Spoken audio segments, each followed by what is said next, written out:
നമസ്കാരം, മൈ വേൾഡിലേക്കും ഇന്നത്തെ ടാരോ റീഡിങ്ങിലേക്കും എൻ്റെ എല്ലാ പ്രിയപ്പെട്ട കൂട്ടുകാർക്കും എൻ്റെ വ്യൂവേഴ്സിനും എൻ്റെ പ്രിയപ്പെട്ട മെമ്പേഴ്സിനും സ്വാഗതം. Good morning. എല്ലാവർക്കും നല്ലൊരു ദിവസം ആശംസിക്കുന്നു. നന്മകൾ മാത്രം നേരുന്നു. ഇന്ന് ഞാൻ നോക്കാൻ പോകുന്നത് നിങ്ങളുടെ വ്യക്തിയുടെ ഒരു എനർജിയാണ്. അവർ ഏത് സാഹചര്യത്തിൽ കൂടിയാണ് കടന്നു പോകുന്നത്, എന്താണ് അവരുടെ മനസ്സിൽ കൂടെ പോയിക്കൊണ്ടിരിക്കുന്നത്, പോസിറ്റീവായിട്ടാണോ അവർ ചിന്തിക്കുന്നത് എന്നൊക്കെയാണ്, നിങ്ങൾക്ക് അനുകൂലമായിട്ടാണോ എന്നൊക്കെ നമുക്ക് നോക്കാം. അപ്പം ഇത് തികച്ചും ഒരു ജനറൽ റീഡിംഗ് ആണ്, ജനറൽലെസ് ആണ്, ടൈംലെസ് വീഡിയോ ആണ്. എപ്പോൾ മുതൽ നിങ്ങൾക്ക് കാണുന്നുവോ അപ്പോൾ മുതൽ നിങ്ങൾക്കത് വാലിഡായി തുടങ്ങുന്നതാണ്. ഞാൻ പറഞ്ഞല്ലോ, ഇതൊരു ജനറൽ റീഡിംഗ് ആണ്. അത് എല്ലാവർക്കും റെസനേറ്റ് ആവത്തില്ല. ഒരുപാട് പേരുടെ എനർജി സാമ്യമുള്ളൊരു റീഡിംഗ് ആണ്. അപ്പം ചിലവർക്ക് റെസനേറ്റ് ആവാം, ചിലവർക്കല്ലായിരിക്കാം. ഫോഴ്സ്ഫുള്ളി ഇതെൻ്റെ ആണെന്ന് വിചാരിച്ച് കാണരുത്. നമ്മൾ ഒരാളെ മാത്രം വെച്ച് പറയുന്നതല്ല. തികച്ചും ബ്ലാങ്കായിട്ട് നമ്മൾ കാർഡ്സ് എടുക്കുമ്പോൾ അതിൻ്റെ എനർജി കൂട്ടിച്ചേർത്ത് നമ്മൾ ഡിവൈൻ കാണിച്ചു തരുന്നത് പോലെ നമ്മൾ പറയുന്നതാണ്. അത് പലർക്കും സാമ്യമുണ്ടാവാം. ഒരാളെ, വ്യക്തിപരമായിട്ടുള്ള ഒരാളെ സൂചിപ്പിച്ചുകൊണ്ടല്ല നമ്മൾ ഈ റീഡിംഗ് എടുക്കുന്നത്. ഓക്കെ, അപ്പം വ്യക്തിപരമായിട്ട് റീഡിംഗ് എടുക്കണം എന്നുണ്ടെങ്കിൽ നിങ്ങൾ പേഴ്സണൽ റീഡിംഗ് എടുക്കണം. അപ്പോൾ അത് നിങ്ങളുടെ കാര്യം മാത്രമായിരിക്കും അതിനകത്ത് വരിക. അത് തികച്ചും പേഴ്സണലായിരിക്കും. നിങ്ങളുടെ നാളും പേരും വെച്ച് നമ്മൾ എടുക്കുന്നതാണ്. അപ്പം അതിനകത്തൂടെ നിങ്ങളുടെ കാര്യത്തിനൊരു വ്യക്തത ലഭിക്കുകയും കാര്യങ്ങൾക്കൊക്കെ ഒരു ക്ലാരിറ്റി ലഭിക്കുകയും ഒരു ഗൈഡൻസ് യൂണിവേഴ്സിൻ്റെ നിങ്ങൾക്ക് ലഭിക്കുകയും ചെയ്യുന്നതായിരിക്കും. അപ്പോൾ പേഴ്സണൽ റീഡിങ്ങിന് ഞാനിവിടെ നമ്പർ കൊടുത്തിട്ടുണ്ട്, നിങ്ങൾക്ക് കോൺടാക്റ്റ് ചെയ്യാവുന്നതാണ്. അതേപോലെ ചാനലിൽ മെമ്പർഷിപ്പ് ഉണ്ട്. നിങ്ങൾക്ക് മെമ്പർഷിപ്പിൽ ജോയിൻ ചെയ്യാൻ താല്പര്യം ഉണ്ടെന്നുണ്ടെങ്കിൽ ചാനൽ കൂടി തന്നെയാണ് ക്യാഷ് അടച്ച് മെമ്പർഷിപ്പിൽ ജോയിൻ ചെയ്യേണ്ടത്. മെമ്പർഷിപ്പ് എന്ന് പറഞ്ഞ ഓപ്ഷനിൽ പ്രസ് ചെയ്ത് ജോയിൻ ബട്ടണിൽ പ്രസ് ചെയ്ത് ക്യാഷ് അടച്ച് നിങ്ങൾക്ക് കയറാവുന്നതാണ്. മെമ്പർഷിപ്പ് എടുക്കുന്നതിൻ്റെ ഒരു ഉപയോഗം എന്ന് പറയുമ്പോൾ, നമ്മൾ മാസത്തിൽ ഒരു 2 കാർഡ് റീഡിങ് വെച്ചിട്ട് 2 തവണയോ 3 തവണയോ നമ്മളത് ഫ്രീ ആയിട്ട് ചെയ്തു കൊടുക്കുന്നതാണ്. അതിൻ്റെ മെമ്പേഴ്സിന് മാത്രമായിരിക്കും. അപ്പം മെമ്പർഷിപ്പ് എടുക്കുന്നവർക്ക് എൻ്റെ വാട്സപ്പിൽ കോൺടാക്റ്റ് ചെയ്യാവുന്നതാണ്. അല്ലാത്തവർക്ക് പേഴ്സണൽ റീഡിങ്ങിന് വേണ്ടിയിട്ട് കോൺടാക്റ്റ് ചെയ്യാവുന്നതാണ്. ഓക്കെ, എൻ്റെ ചാനൽ സപ്പോർട്ട് ചെയ്യുന്നതിനും സ്നേഹിക്കുന്നതിനും ഒരുപാട് നന്ദിയുണ്ട്. ചാനൽ റീഡിംഗ് ഇഷ്ടമാവുകയാണെങ്കിൽ സബ്സ്ക്രൈബ് ചെയ്യാനും ലൈക്ക് ചെയ്യാനും ഹൈപ്പ് ചെയ്യാനും മറക്കരുത്. അപ്പോൾ നമുക്ക് പോസിറ്റീവ് മൈൻഡോടുകൂടി ബ്രീത്ത് ഇൻ ബ്രീത്ത് ഔട്ട് ചെയ്തിട്ട് നിങ്ങളെ വ്യക്തിയെ മനസ്സുകൊണ്ട് ആലോചിച്ചിട്ട് റീഡിങ്ങിലോട്ട് പോകാം. ഓക്കെ, നമുക്ക് കാർഡ്സ് എടുക്കാം. നിങ്ങളെ വ്യക്തിയെ മനസ്സുകൊണ്ട് ആലോചിച്ചോളൂ. ബ്രീത്ത് ഇൻ ബ്രീത്ത് ഔട്ട് ചെയ്യുക. പോസിറ്റീവ് മൈൻഡോടുകൂടി ഇരിക്കുക. ഡിവൈനോട് പ്രാർത്ഥിക്കുക. എങ്ങനെയുള്ള ആൾക്കാരുടെ എനർജിയാണ് ഇന്ന് നമുക്ക് കിട്ടുന്നത് എന്ന് നമുക്ക് നോക്കാം. Please help me Divine. Okay, ace of source ആണ്.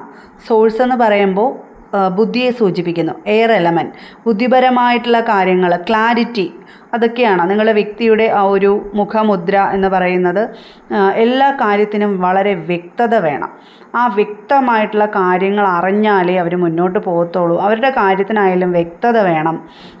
അങ്ങനെയാണ്. അപ്പം അത് കിട്ടിയില്ല എന്നുണ്ടെങ്കിൽ അവർ ആ ഒരു കിട്ടുന്ന കാര്യം വരെ, സാഹചര്യം വരെ അവർ മുന്നോട്ട് പോകും. എന്നുവെച്ചാൽ ഹരിച്ച് ഗുണിച്ച് എല്ലാം നോക്കുന്ന ഒരു പ്രകൃതക്കാരാണ് എന്നുള്ളതാണ്. അത് ഏത് കാര്യത്തിനാണെന്നുണ്ടെങ്കിലും ഒരല്പം കിട്ടിക്കഴിഞ്ഞാൽ അതൊന്നും അവർ ഏക്കത്തില്ല.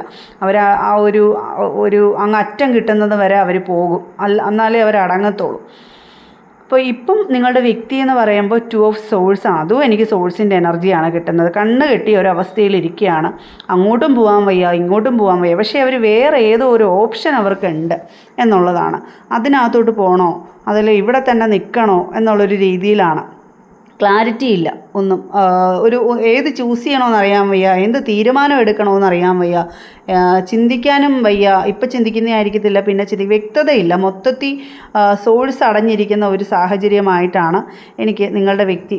അവർ ഇങ്ങനെ സ്റ്റക്കായിട്ടിരിക്കുകയാണ്. മുന്നോട്ടും പോകാൻ വയ്യ, പിന്നോട്ടും പോകാൻ വയ്യ, ഇപ്പം കഴിച്ചിട്ട് ഇറക്കാനും വയ്യ, മതിരിച്ചിട്ട് തുപ്പാനും വയ്യാത്തൊരവസ്ഥ. എന്ത് ചെയ്യണം എന്ന് ആരോടത്തും, ഈ ഒരു സിറ്റുവേഷനിൽ ആരോടും ഒന്നും ആലോചിക്കില്ല, ഒന്നും സംസാരിക്കില്ല. കണ്ണ് കെട്ടിയ ഒരവസ്ഥയിൽ അവരിങ്ങനെ മിണ്ടാതിരിക്കുകയാണ് എന്നുള്ളതാണ് എനിക്ക് മനസ്സിലാക്കാൻ പറ്റുന്നത്. അപ്പം നെക്സ്റ്റ് കാർഡ് ഏതാണെന്ന് നമുക്ക് നോക്കാം. എന്താണ് അടുത്ത കാർഡ്സ് യൂണിവേഴ്സ് കാണിച്ചു തരുന്നത്? Please help me divine. King of pentacles. ഞാൻ പറഞ്ഞല്ലോ, ആരെടുത്തും മിണ്ടാതിരിക്കുക. വ്യക്തതയില്ല എന്നുണ്ടെങ്കിൽ ഇതാണ് അവരുടെ സ്വയം ഒരു കണിശക്കാരി അല്ലെ കണിശക്കാരനായിട്ട് സ്വന്തം കാര്യം നോക്കുക. ഈ ഒരു സമയത്ത് ആർക്കും ഒന്നും കൊടുക്കത്തുമില്ല, വാങ്ങത്തുമില്ല. അവരവരുടെ കാര്യം നോക്കി വളരെ ഒരു റഫ് മൈൻഡോടുകൂടി ഇരിക്കുന്ന ഇത് പക്ഷേ എല്ലാ സാഹചര്യങ്ങളും ഉണ്ട് അവർക്ക്. ഒരു ഫിനാൻഷ്യൽ ആണെങ്കിലും ഗ്രോത്ത് ആണെങ്കിലും ജോലി ആണെങ്കിലും എല്ലാ കാര്യത്തിലും അവർ സമ്പന്നരാണ്. പക്ഷേ വ്യക്തതയില്ല. പക്ഷേ എല്ലാം കൂടെ ദൈവം അങ്ങ് ഒരുമിച്ച് കൊടുക്കത്തില്ല എന്നല്ലേ പറയുന്നത്, അല്ലേ? അപ്പോൾ ദൈവത്തിനെ മറന്നു പോകത്തില്ലേ? ഒരു മനുഷ്യന് എന്തെങ്കിലും പ്രശ്നങ്ങൾ വരും, അല്ലേ, ജീവിതത്തിൽ. ഇപ്പം അവരുടെ ഒരു മെയിൻ പ്രശ്നം എല്ലാം ചുറ്റിലും ഉണ്ട്, ഒത്തിണങ്ങി വന്നിട്ടുണ്ട്. പക്ഷേ മനസ്സമാധാനം ഇല്ല. എന്താണ് ചെയ്യുക? ആ സമാധാനം ആരാണ്, ആ സമാധാനക്കേട് ആരാണ് വരുത്തി വെച്ചത്? ഇവർ തന്നെയാണോ എന്ന് നമുക്ക് മുന്നോട്ട് കാർഡ്സ് എടുത്ത് നോക്കാം. അതെ, ഇപ്പോൾ ബ്ലോക്കേജായിട്ട് ജഡ്ജ്മെൻ്റാണ്, ഒരു ഉയർത്തെഴുന്നേൽപ്പില്ല എന്ന് വെച്ചാൽ എത്ര ശ്രമിച്ചിട്ടും ഇല്ല, വീണ് കിടക്കുകയാണ് അവർ. മുന്നോട്ടൊരു എന്താ പറയുക, റീബർത്ത് ഇല്ല എന്നുള്ളൊരു രീതിയിൽ, മരിച്ച് ജീവിക്കുന്ന രീതിയിൽ ഇവരിപ്പോൾ ജീവിക്കുകയാണ്. അത് ജഡ്ജ്മെൻ്റ് ഇപ്പോൾ ഞാൻ ബ്ലോക്കേജായിട്ടാണ് എടുക്കുന്നത്. അപ്പം ഞാൻ പറഞ്ഞല്ലോ, ഇവരുടെ കാര്യത്തിന് എന്ത് തീരുമാനം എടുക്കണമെന്ന് അറിയാൻ വയ്യാത്തൊരു സാഹചര്യത്തിൽ ഇവർ ആരോടും ഒന്നിനും പോകുന്നില്ല. സ്വയം മൂകനായിട്ടല്ലേ മിണ്ടാതിരുന്ന് അവരുടെ കാര്യം നോക്കുന്നു എന്നുള്ളതാണ്. പക്ഷെ ഒരുപാട് പെയിൻ അനുഭവിക്കുന്നുണ്ട് അവരുടെ ലൈഫിൽ. അവർ എന്ത് ചെയ്യണം എന്നറിയാൻ വയ്യാത്ത വല്ലാത്തൊരവസ്ഥയിൽ കൂടിയാണ് ഇപ്പോൾ പോകുന്നത്. ചിലപ്പോൾ ആരോടും തുറന്ന് പറയാൻ പറ്റാത്ത സാഹചര്യമായിരിക്കും. സ്വയം കണ്ണ് കെട്ടിയ ഒരു അവസ്ഥയിലാണ് ഇരിക്കുന്നത്. മൊത്തം എനിക്ക് സോഴ്സിൻ്റെ എനർജിയാണ് കയറി വരുന്നത്.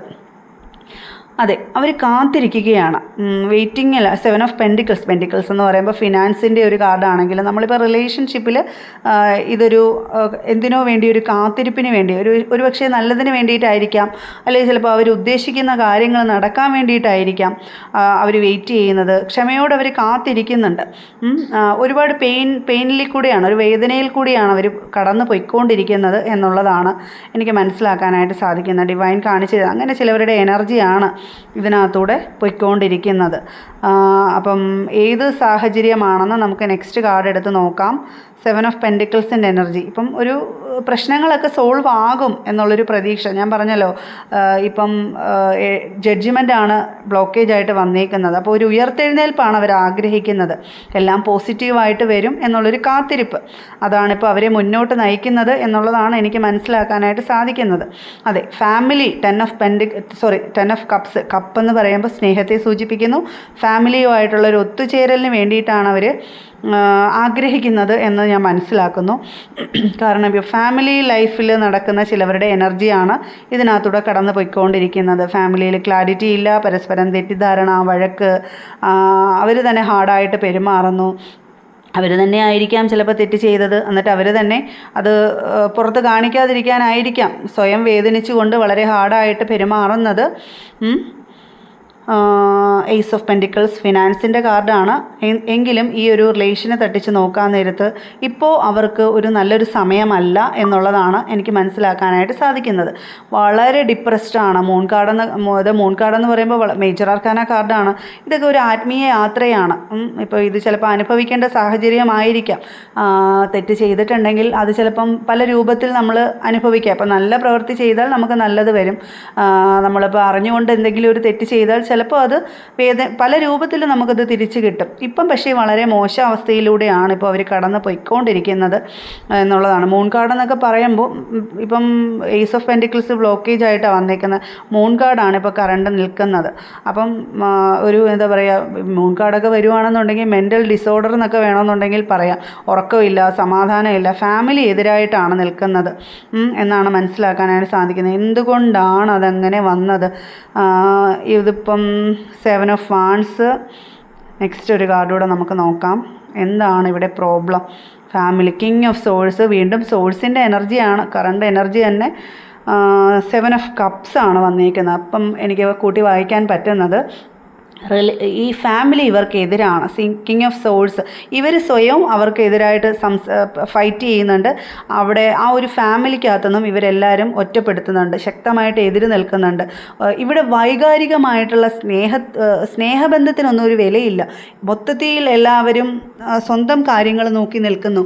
കാരണം എന്തെന്നാൽ നിങ്ങളുടെ വ്യക്തിക്ക് ഈ ഫാമിലി റിലേഷൻ കൂടാതെ അവർ മറ്റ് ഏതോ ഒരു ഓപ്ഷൻ തേടി പോയേക്കുന്നു എന്നുള്ളതാണ്. 7 ഓഫ് കപ്സ് എന്നൊക്കെ പറയുമ്പോൾ വേറൊരു ഓപ്ഷനിലോട്ട് അവർ പോയേക്കുന്നു എന്നുള്ളതാണ് ഈ ഒരു സിറ്റുവേഷൻ്റെ മെയിൻ പ്രശ്നമായിട്ട് എനിക്ക് മനസ്സിലാക്കാൻ സാധിക്കുന്നത്.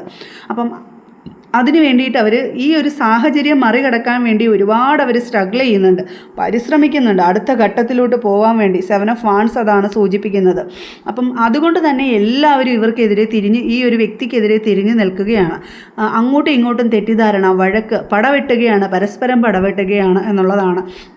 അങ്ങനെ ചിലവരുടെ, കാരണം അവർ ആ ഒരു റിലേഷനിൽ നിന്ന് അവർ മറ്റേതോ ഒരു ഓപ്ഷൻ തിരക്കി പോയേക്കുന്നു. ശക്തമായിട്ട് എതിര് നിൽക്കുകയാണ്. അവരും അതിന് നേരെ ഫൈറ്റ് ചെയ്യുന്നുണ്ട്. വാൺസിൻ്റെ എനർജി ഫയർ എലമെൻ്റാണ്. പരസ്പരം അങ്ങോട്ടും ഇങ്ങോട്ടും മല്ലടിക്കുക. സ്നേഹത്തിൻ്റെ ഒരു അംശം പോലും ഇതിനകത്ത് വരുന്നില്ല. മൊത്തത്തിൽ മാനസികമായിട്ടുള്ള സമ്മർദ്ദം, അതൊക്കെയാണ് എനിക്ക് തോന്നുന്നത്. ഇവരായിട്ട് ആ ഒരു ഓപ്ഷനിൽ പോയത് ഫാമിലി ലൈഫിൽ അറിഞ്ഞുകൊണ്ടുള്ള ഒരു പൊട്ടിത്തെറിയും പ്രശ്നങ്ങളുമാണ് എനിക്കിവിടെ ഫീൽ ചെയ്യുന്നത്.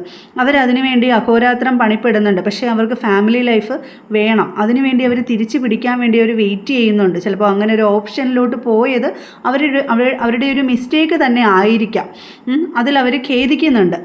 അതുകൊണ്ട് തന്നെ നമുക്കിത് മൂൺ കാർഡ് സൂചിപ്പിക്കുന്നത് വളരെ ഡിപ്രസ്ഡ് ആണ്. വേണ്ടിയിരുന്നില്ല ഈ ഒരു സാഹചര്യം. ചിലപ്പം ഓർക്കാപ്പുറത്തുള്ളൊരു തിരിച്ചടി ആയിരിക്കാം അവരുടെ ലൈഫിൽ ഇപ്പോൾ കിട്ടിയിരിക്കുന്നത്. ചിലപ്പോൾ ഇങ്ങനെ ഒരു സിറ്റുവേഷൻ അവരുടെ ലൈഫിൽ ക്രിയേറ്റ് ആവുമെന്ന് അവർ പോലും അറിഞ്ഞിട്ടുണ്ടാവില്ല. അതുകൊണ്ടാണ് ഇപ്പം നേരെ പോയിരുന്ന കാര്യങ്ങൾ നേരെ തല തിരിച്ച് വന്നപ്പോഴുള്ളൊരു ഡിപ്രഷനാണ്. എല്ലാം കൈവിട്ടു പോകുമോ, എൻ്റെ എല്ലാം നഷ്ടപ്പെട്ടു പോകുമോ എന്നൊക്കെയുള്ള ഒരു ഭയമാണിപ്പോൾ അവരെ അലട്ടുന്നത്. ആകെ മാനസികമായിട്ട് ഡിപ്രസ്ഡാണ്. പക്ഷേ അതൊന്നും അവർ പുറത്ത് കാട്ടുന്നില്ല. സ്നേഹം, അവരുടെ ഉള്ളിലുള്ള വേദനയൊന്നും അവർ പുറത്ത് കാട്ടുന്നില്ല എന്നുള്ളത് വീണ്ടും സോഴ്സിൻ്റെ എനർജിയാണ്. വളരെ വൈകാരികമായിട്ടുള്ള കാര്യത്തിനൊന്നും വലിയ പ്രസക്തി നൽകാതെ അവരവരുടെ കാര്യം നോക്കി മുന്നോട്ട് പോകുന്നു എന്നുള്ളതാണ് എനിക്ക് മനസ്സിലാക്കാനായിട്ട് സാധിക്കുന്നത്.